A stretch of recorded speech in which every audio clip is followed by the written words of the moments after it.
Game 10 is here.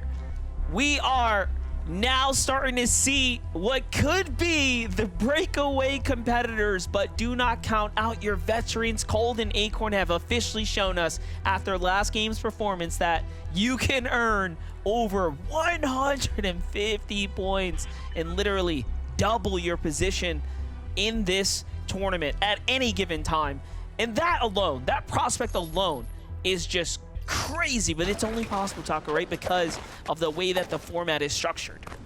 And look, normally it'd be very easy to say, yeah, a 166-point game. Clearly, every single one of the stars aligned. But the problem is that Acorn and Cold, it's not their first time doing something of this caliber in a finals lobby. They are 10,000% a duo that can repeat that type of performance on the fly. So if our competitors weren't already paranoid, to an extent, it has to be setting in here. And that's where I think the conversation for me right now, MDF, is who can maintain their cool, because it becomes very easy to let those, you know, lobby moments kind of turn into these late game jitters. But the experience, I think, is really going to showcase itself here for a lot of our competitors.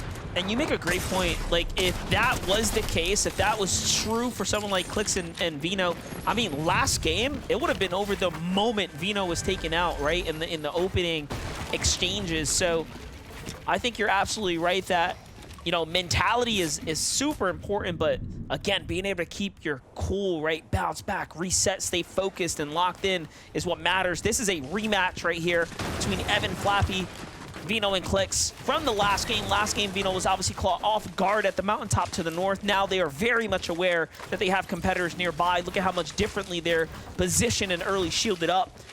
Vino, so far, loadout-wise, is telling us that he is for sure ready for anything. I like that they're going to start distancing themselves, though, and not look to stay here for too long, right? You don't want to lose all of your timing here. Well, that, and I think Venom also just kind of trusts Clix to hold his own from this position, because Clix is going to be able to kind of keep eyes on what Evan and Flappy are actually scheming here at this point. I mean, the fact that they're even testing them at all is rather surprising, but Veno, he wants this box fight. He wants these 12 elimination points, essentially, if they're able to confirm both of the elims. And not only that, but they'd completely clear out their drop spot here at Sandy Steps, which would it kind of get that monkey off their back, you know? They've got to deal with the pressures of having another duo just consistently surprise, challenge them, but early points, early surge, that can go a long way for Clix and Veno. I like how they didn't just sit around and wait for them to actually make a move or allow them to get too much material. Instead, they're taking that advantage right away through pure offense here. And this is how you really make a statement, if you will. Vino's got to be careful, though. He's going to expose himself here. Does get tagged on the move in, but still, it's just a matter of time. There's a great tag right there as well, and you can see that this feels almost personal at this point to finish this fight, but as they continue to invest here, other teams are slowly creeping in on the outside, hearing what's happening, seeing what's going on. That's about the second crash buy we've seen. Looks nearly bots right there, so he's got to lock in. And it's Edgy and Death who's making their same rotate right back to that mountain, so you can see that almost behavior kicking in, right, from some of those other teams there. Oh, wow. This is a little bit surprising, though. Mongrel and Mr. Savage, for a moment there, it looked like they're going to intervene with Victor V and Papers' 10th game lobby plans, but instead, it seems like it was a little bit more of a front. They just wanted to force Victor V and Paper away from their position, back over to the Pantheon path, and look who's creeping up on them. Vert and Kylie. The crouch approach to not reveal their position. And I think, I'm almost certain Vert and Kylie know that Victor V and Paper, sure enough, they've caught one of them now at the Flame Boost Hoop. Victor V, at least for right now, out in the open, doesn't realize just how exposed he is from behind, but Kylie and Vert, they are being so patient with that approach. Well, here's a couple of the teams that I've been calling some of the disruptors in this lobby. Nerface and Sid are one of two duos, I would say, because the other is Seek and Dash. They have taken out some big names. You just can't ever count them out of the conversation. This time around, Nerface and Sid are going to give Pollo and Peterbot a fight worth disengaging from. And that's not the first time we've actually seen that happen. For one reason or another, they play very well against Pollo and Peterbot. It's almost as if they just read them very well. You know, sometimes you meet your match. Vino and Clixto, they'll fight once again against Flappy and crew. Vino makes a mistake there and almost literally pays for it with his life, but manages to kind of regain his footing there, slip out of the box. I'm not sure if he wasn't even loaded there. Potentially his shotgun wasn't ready. They should win this. I'd be very surprised if they lost it at this point, MDF, that's for sure. Flappy already having been knocked. That's going to be a little bit of siphon material. Now it's just up to Clix. See if he can get the rest of those shots landed with that Thunderburst. Unfortunately, Evan going to be able to hide for just a couple seconds longer, but the moment that Clix and Veno crash pad towards him, he's just toast. So Clix, Veno, slight delay to their forecast tower strategy, but at the same time, they've now got 12 elimination points in hand. They're gonna have to refarm some material because obviously Evan and Flappy were able to definitely disrupt them in that regard, but being able to confirm the forecast tower, that alone is the ultimate victory card there for Clix and Veno, because I'm really interested to see what they do with that future forecast knowledge. I think they also just got a lot of damage. That team was able to kind of heal up, right? Come back again. They got the down body, finished the down before going for the, you know, teammate Evan in that circumstance. So those little exchanges, those turn of events there, right? Those key moments definitely add to the damage. But overall, the game rages on here. We're still very much in the early game here of game number 10. After this round, there will just be 2 more opportunities to solidify your place in a podium finish here for the grand finals, and of course your spot to the globals. Let's see, Bryson Bolt's here. One of the most surprising performances of Bryson Bolt's career has come this weekend with multiple victory royales across the span of these 2 days, most notably picking up that game 9 victory. Or sorry, game 8 really was the second game here today. But look at this, Yamzo and Tayson taking a storm fight. And not with just anybody, it's Pollo and Peterbot. And we've seen this a couple of times in past lobbies as well, but Pollo and Peterbot have tended to get the better end of Tayson and Yamzo. Keep in mind, though, the leverage that they have over so many other teams is that Machinist Medallion. It is much easier to kind of stretch out or force out other teams' resources. That could be a big part of the reason why Yamzo and Tayson, they got a couple of shots worked in there, so they'd rather take their odds elsewhere. They want to make sure they're able to rotate sufficiently into this next zone. As things continue to pool, a little bit more action going to start to build near Brawler's Battleground, and Tayson and Yamzo, they're just trying to keep a low profile for the time being, but I'm not even sure they recognize the fact that they're getting soft trailed right now. You have to stay on high alert here. Agers and Rise got their mark set on Cooper and Kanata. It seems like Kanata was caught obviously outside unexpectedly there, loses a lot of health, but not enough for Agers and Rise to overcommit to the battle. They're just content with the little bit of damage that they managed to pick up there, and now they want to distance themselves away here. I like how they're playing also cautiously too, not rotating too freely there. Looked like Kanata and Cooper were just about to encounter Bryce and Bolts, though. Might have to revisit that one shortly, as Cold and Acorn looking to exchange shots. They're a little bit sandwiched right now, though. And with two teams kind of surrounding them here at Redline Rig, I know Acorn and Cold, last thing they want is to be caught in the middle of everything. They might just crash pad out of here, sure enough. They're not gonna wait, stick around and find out what could happen next. They wanna make sure that they get themselves into a slightly more favorable position. One shot gonna be applied to them inside of this bush they're currently hidden inside of. But Cold still doing his best to remain as aware as possible, keep looking for surge attack damage wherever possible.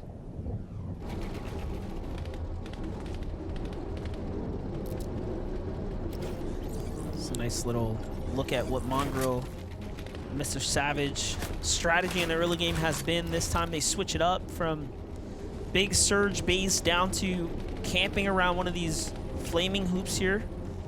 Of course, a point of interest for rotating teams, but we talked about the problem being the, you know, lack of players in the southern areas. It almost feels like, you know, it makes more sense that you get overactive, right, and kind of give up these hoops and you kind of get into some northern POIs. That seems to be where all the fights are taking place. Speaking of which, you have Tayson and Yamzo swinging through Mount Olympus. Couple teams already moving out of here, heading further northwest. They don't see anyone just yet. But they're still hunting.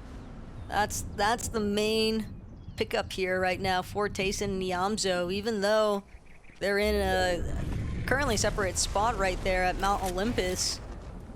If they want to try and defend that position, they're going to need to try and control the flow of some of those later rotators. Baka and Pars, though, this is a very welcome sight.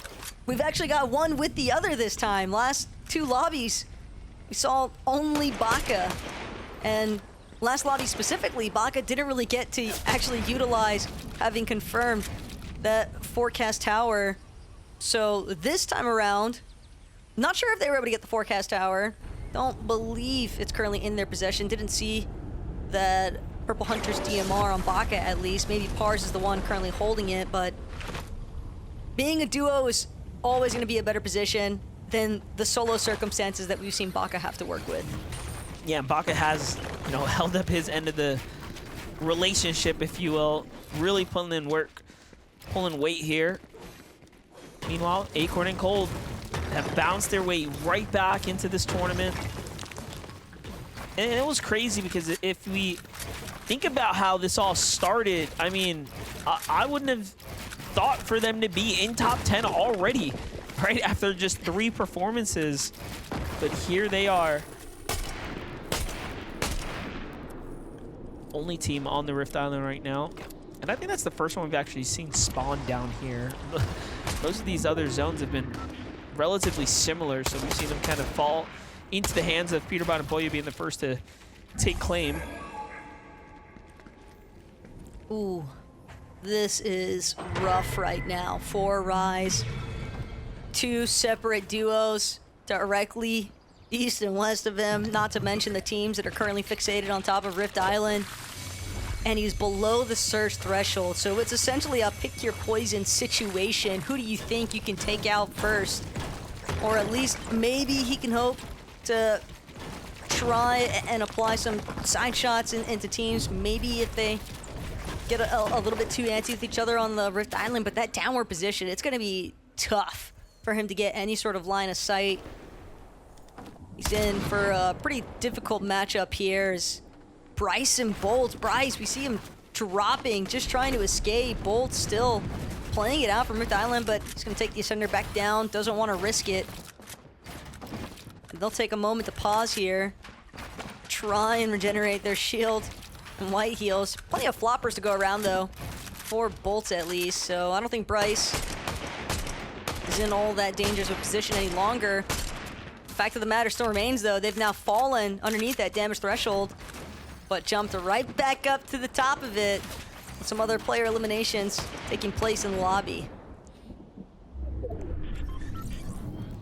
A little bit of pressure coming into Rise as he's trying to also fish for information here around him. He's not even close to being safe. Even more teams past him. That sniper glint being picked up right there. Great double tag right there. It's going to give him a huge 120 damage swing. That update right there showing us exactly where they stand in 8th coming into this game. Rise with no agers. We haven't really seen that happen, so this is a first for the duo. Not too far off Peterbot and Pollo right now. Trying to piece together the little bit of mistakes, if you will, the holes in their game plan that really started to poke through just last round, where they took storm surge damage for the first time in this tournament, which is, you know, incredible in its own to think that they've been able to stay that consistent. But look at this. Peterbot forces the edit out of Bolts there. Doesn't quite catch him with the open edit. Backs off. Just showing them, you know, we're here. It's not a fun surprise party by any means for Bryce and Bolts, at least, but the way that Pollo and Peterbot are kind of eyeing up the horizon, you could tell that they definitely want to look for a fight. Not really accustomed to just sitting barely above that surge threshold, and Rise one more time finds himself below it as well, despite us having watched him just secure a little bit more than 120 damage. It's still not enough. So many players taking the socials, even kind of lamenting the fact that I feel like I'm doing so much, and yet it's still coming up so little in the grand scheme of things. And I think even when we were looking at the player damage numbers in between lobbies here, MDF, we saw just the absurdity behind the amount of damage that players have been putting up individually. And that's kind of the level that everyone has to be if they want to remain healthy above that surge damage threshold. I really do appreciate how Rise has had a game plan this entire time, right? Waiting for the rifts to come out, trying to capitalize there. But look, he's poked the bear a little too much up against Bolts and company, but Bolts and them need the damage as well, so they push in. But Bryce is unfortunately going to fall to the hands of Rise, so a big pump shot followed by what was either a surge tag or a combination of both alongside the storm is going to take him right out. And Rise is still standing. So the real question is, was it worth it? Seems like the answer is going to be no here, as more teams are now looking in at them as well. So they both have a problem here. But Rise, looks like Bolt's found somewhat of a solution. He's still sitting just below that damage threshold. That pump shot, though, to secure the elimination onto Rise is at least going to be some good points to add to the count, but he needs more than that on his tab right now. Bolts has ample amount of material. He's kind of just hoping that a stray team or something can get caught out on a crash pad rotate. He's gonna have to take matters into his own hands.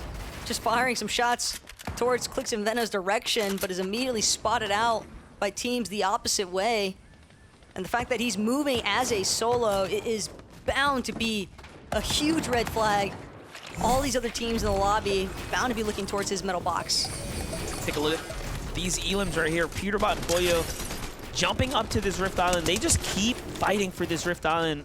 If you've noticed, their strategy has almost revolved around get up here, take any fight, because it seems like this is probably the safest way to do it, given the extra elevation that the Rift Island gives you. And that's a perfect set of 2 right there. So more points for them. And talk about just being extremely resilient. Bolt is still in this game from low ground to now elevating himself, but the zone has already moved. And I was gonna ask the question, why is Vino so far from Clix? But it was just making sense. They have the information of the next zone. Of course, he's gonna be edging his way towards positioning himself for the next big swing there. And this is what's given them the advantage of the early pull here. Did see Baka and Pars, though, potentially cutting off Clix and Veno, and that's where Bolts is going to find himself crash padding towards as well. Threats and Trashy could be joining the fray here, and Bolts, he's going to land right on top of the boxes that Clix and Veno they've already established, and he immediately draws the attention from the rest of the lobby. Almost surprised that Clix and Veno haven't opted to just look back, but they might not recognize the fact that Bolt is a solo just yet. Bolt's still doing what he can, though, but he is in a dire situation right now, MDF. Over 259 damage below threshold. Veno gonna poke his head up. He's finally figured out where some of these shots are coming from, and he sees that it's a solo. He knows he can close this one out in rapid time, and this could be an easy 6 points for Veno and Clix to add to their tab, but Veno, Clix still very much being cautious with their approach. They don't want to find themselves getting flanked. I'm also thinking they might be second-guessing themselves, given all that metal there. Veno kind of waits for a moment, hesitates on finishing the fight, but now comes through. Here's the single steps above him and knows, okay, this is definitely a solo here. So there goes a pickup. More material for him, more ammunition, everything that you can ask for here to be set up. For a solo, Bolt's had a lot going for him. Minus damage, really, is what it came down to. But look at this. You have Cold and Acorn also getting active. While we were following along what's happening there, on the other side of the zone here, they find Phenom and Ziggy there with a quick finish as well. Doesn't even cost them anything other than a little bit of time to pop in there. And I'm seeing Muzz and Epic Whale ever so lurking. We haven't really followed their early and mid games, right? We just see them pop up in endgame over and over. And look at them making it past the mid game as well. Kind of just glimpses here and there, essentially. Hope to be able to see them follow through, though, on a nice end-game lobby. But for right now, all eyes on Peterbot and Pollo. They're trying to prevent Crisp and Noxy from actually following through, from actually crawling their way to the top of this next hill. Zone has pulled all the way over towards Reckless Railway. And Dukes and Sphinx, same layer, but only for a moment. They're going to be forced to drop to that ultimate low ground. Duke's stuck swimming in the water even, and Peterbot knows it. He's just continuing to assault their builds, trying to keep chopping that floor out from underneath them. Sphinx doing everything he can to try and hold down the wall, try and allow Duke some time to breathe, the time to regenerate his shield, but Peterbot is relentless. He just refuses to let Sphinx and Dukes have a moment to chill. I like this because he's got to go that way anyway, so might as well have the lobby probably help him take this team down and get the refresher on the way through. Here comes the move, though. Everyone's out. And Trashy, one of the first to fly overhead. Trashy and Threats. Last minute, right? We had a whole conversation about teams that had to just make do with the hands that were dealt. Trashy and Threats are in that conversation right alongside Muzz and Epic Whale. Mixin still alive right now. A little bit of life coming out of Baja Mixin. You love to see that. I see Booga and Aviv here trying to make up for time too, but the focus is in on our teams that are above that 500-point threshold. Meanwhile, though, Mongrel and Mr. Savage trying to pull an Acorn and Cold here. A victory royale in the final moments to try and jump them way up into a solidified position for Grands, or for Globals, I should say, but on the front side of the zone, I love that Veno's and Clix are already here, but they're starting to run out of material. Things are looking so dicey here. They're essentially surrounded at this point, but they were one of the first teams to kind of touch down on this hill. They've got a good controlling position. Now it's just about, can they overthrow height? They're looking up. Veno trying to make a layer switch, but instead going to continue to just force his way through toward the front side of zone. Batman, Booga, and Rapid may even be the ones to play spoiler here. The Mongrel and Mr. Savage's high ground take, but instead the real enemy that Mongrel and Mr. Savage are facing is their lack of builds. Peterbot, Pollo from the low ground, though. They've caught wind of an injured Acorn. They're trying to see if they can keep pressuring, but they're going to be forced to abandon that idea for right now. It's Mixin that they could be after. Just about every team standing right now has a very relevant position on the leaderboard, including Veno and Clix, who are under focus target right now of Peterbot and Pollo. They get a lot of damage in, but not enough to solidify the finish. Meanwhile, Threats is weakened. Someone else finds that Elim right there. Someone comes from behind. It's Cold and Acorn, and Cold gets finished. Fully secured there. Here comes Vino around the side. Builds are open, and they're going to fall. 7th place secured. A big, big game for them. And Bugha and Aviv have controlled the low ground, but Height is held with no material by Mr. Savage and Mongrel, and they will have to give this up as soon as Peterbot comes over. He recognizes, hey, high ground's not building. I don't care. I put everything on the line here and takes it from them just like that. But even now, that puts them in an even worse position, right? They have no mats to work with here. It's going to all come down to gunplay, gun skill. Yeah, but where they don't have mats, they do have accuracy. Peterbot gonna find another elimination. Actually, no, it was cleaned up instead by Batman Bugha, but Peterbot still, he wanted the body for the loot. Won't get a chance to actually make his way through. Bugha now underneath with Aviv. They're the only thing standing between Peterbot, Pollo, and this next Victory Royale. Instead, Bugha, Aviv, they want to take this for themselves, but Bugha falling incredibly low here. Pollo now gonna find himself with no shield and no chance to keep this one going. Bugha, Peterbot, 1 versus 1, but Peterbot's just better. Peterbot hits the tags in the end. Bugha was so desperate trying to grab those mats, and at least he secured the elimination. Those points do tend to add up, and he needed them more than anyone in that game. But Peterbot and Pollo winning a game here is going to tell us that they have very likely closed the gap that was starting to be built by Vino and Clix, and not to mention they also were very much a big part of Vino and Clix falling this game.